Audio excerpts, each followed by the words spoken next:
네, 국민의힘 본경선이 종반부로 접어들고 있습니다. 후보들 간의 신경전은 더불어서 더 거칠어지고 있는데요. 특히 윤석열 후보와 홍준표 후보 간의 공방, 급기야 상대 후보의 부인까지 거론할 지경이 되어버렸는데요.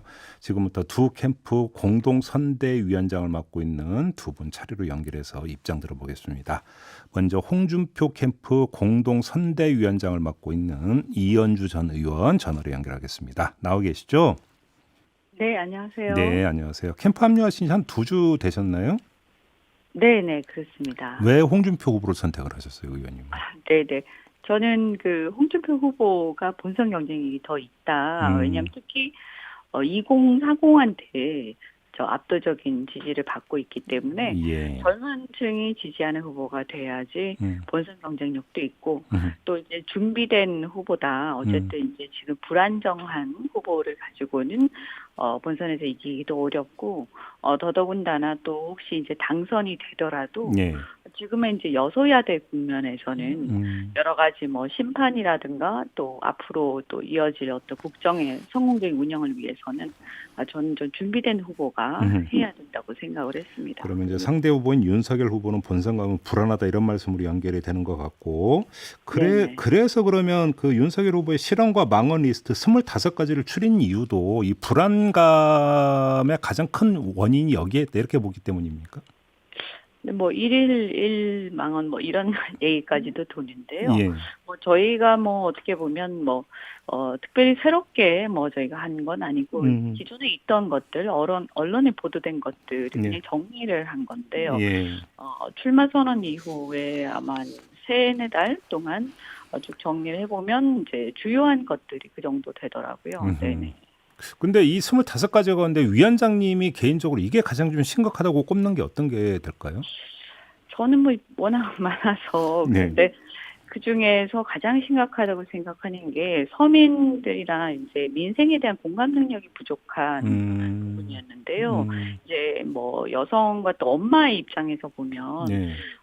부정식품 요 부분이 예. 굉장히 좀 깼다 이런 생각이 들었고요. 또 특히 충격적인 게 청약 통장을 모르는 이런 좀 그런 부분들, 그다음에 또 시대착오적인 역사 인식이라는 게 좀 드러났던 이제 전두환 발언 이런 것들이 있었습니다. 또 발언은 아니지만 사실은 이제 젊은 층이나 저도 이제 40대 후반인데 굉장히 놀랐던 것들이 좀 충격적이고 굉장히 사실은 국민들 입장에서는 굉장히 이제 경악할 수밖에 없었던 것들이 이제 주술 논란 그리고 예.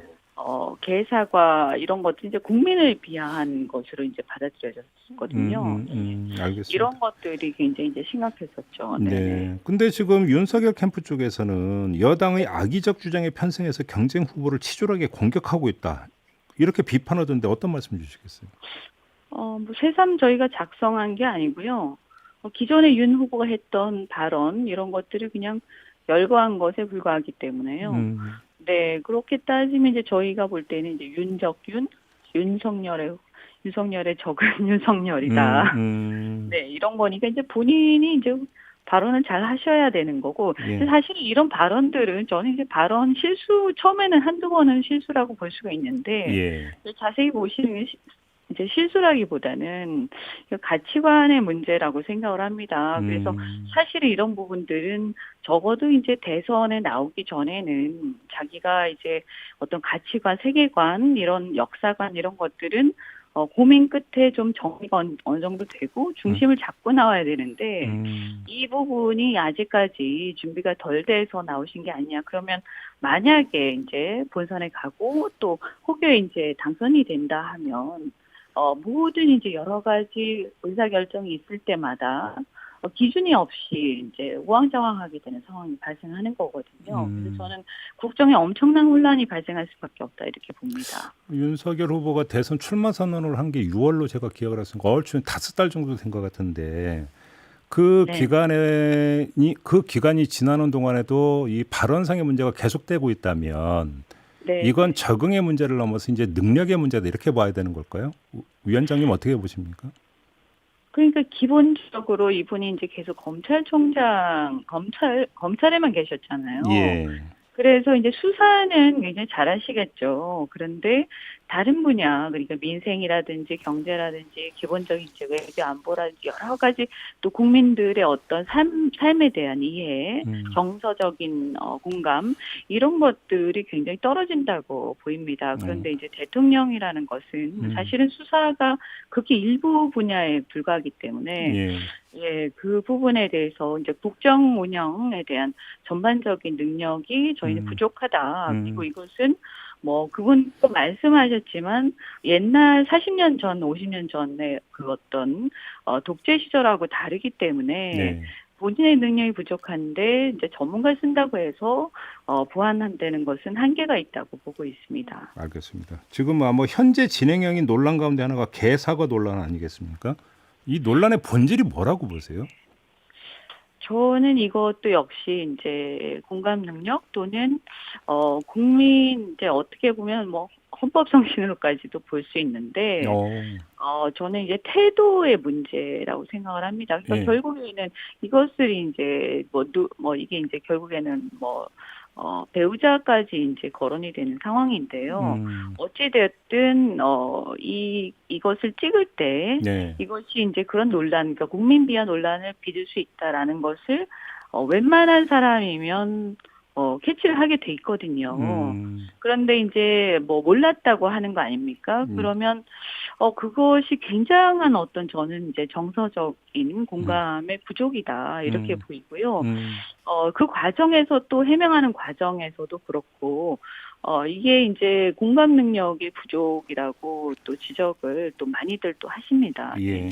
그럼 그 조금 전에 헌법적 문제를 언급을 하신 건 국민 비하의 측면이 있기 때문에 그걸 두고 헌법을 거론하신 겁니까?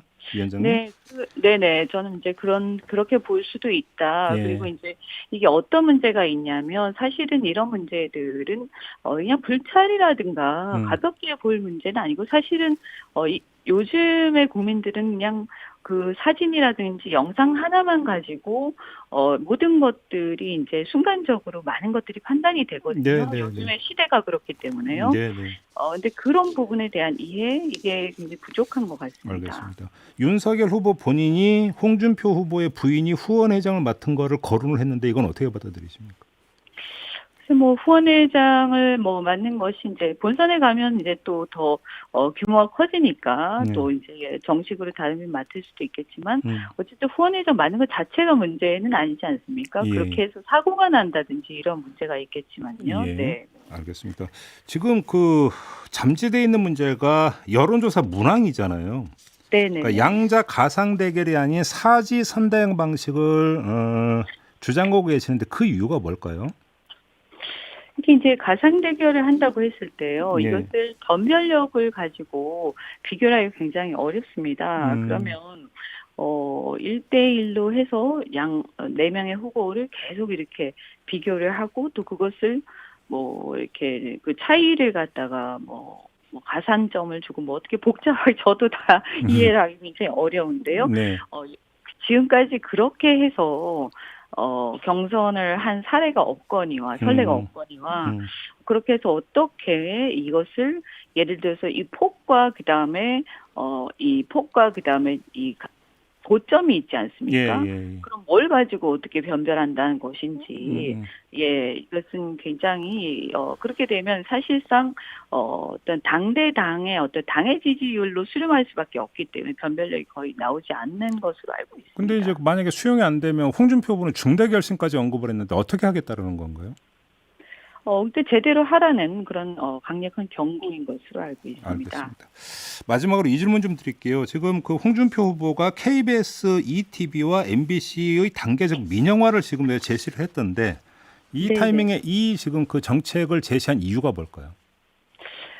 이제 우리 후보께서는 이제 언론의 자유 이런 것에 굉장히 큰 관심을 갖고 있는데요. 지금 보면 이제 정부가 계속 언론에 간섭을 하고 그다음에 보면 그 전에 정부 같은 경우에도 공영방송이나 공기업의 그 인선 그러니까 사장을 낙하산으로 보낸다든지 네네. 이래서 문제가 많이 있지 않았습니까? 네네. 그리고 또 종편 같은 경우에도 인허가 가지고 계속 옥죄고 있고요. 그래서 정치적 간섭을 하고 있기 때문에 이 부분에 대해서 언론사 운영에 일절 관여를 않겠다. 또 이제 KBS 같은 경우에 사실 국민들이 이제 수신료 문제라든가 여러 가지 이제 이 혈세 문제 때문에 많은 또 이렇게 관심을 갖고 있습니다. 그래서 이런 부분에 있어서 제대로 이렇게 순수하게 공영제로 가겠다. 그래서 정부가 손을 띄겠다 언론사 운영에 네. 이런 생각을 갖고 있습니다. 그래서 민영화 같은 경우에는 뭐 완전히 한꺼번에 이렇게 막 과격하게 하겠다 이런 건 아니고요. 단계별로 대화를 통해서 이렇게 점진적으로 하겠다라는 것이기 때문에 큰 문제는 없을 거라고 생각을 근데 합니다. 민영화하면 이 그 덩치큰 방송사를 그러니까 그 인수할 수 있는 주체는 뭐 대자본 아니고는 불가능할 텐데 그럼 또 다른 문제가 발생하는 거 아닙니까? 그렇게 되지 않도록 해야 되겠죠. 예. 그래요? 네네네. 여러 가지 방법이 있을 거라고 생각합니다. 어쨌든 지금 현재 상태에 대해서는 국민들이 많은 문제의식을 갖고 있기 때문에 네. 지금의 여러 가지 문제들을 개혁할 수 있는 방안들을 또 국민들과 함께 논의할 필요가 있다. 알겠습니다. 이렇게 생각합니다. 자, 위원장님 말씀 여기까지 듣겠습니다. 고맙습니다. 네, 고맙습니다. 네, 지금까지 이연주 홍준표 캠프 공동선대위원장이었습니다.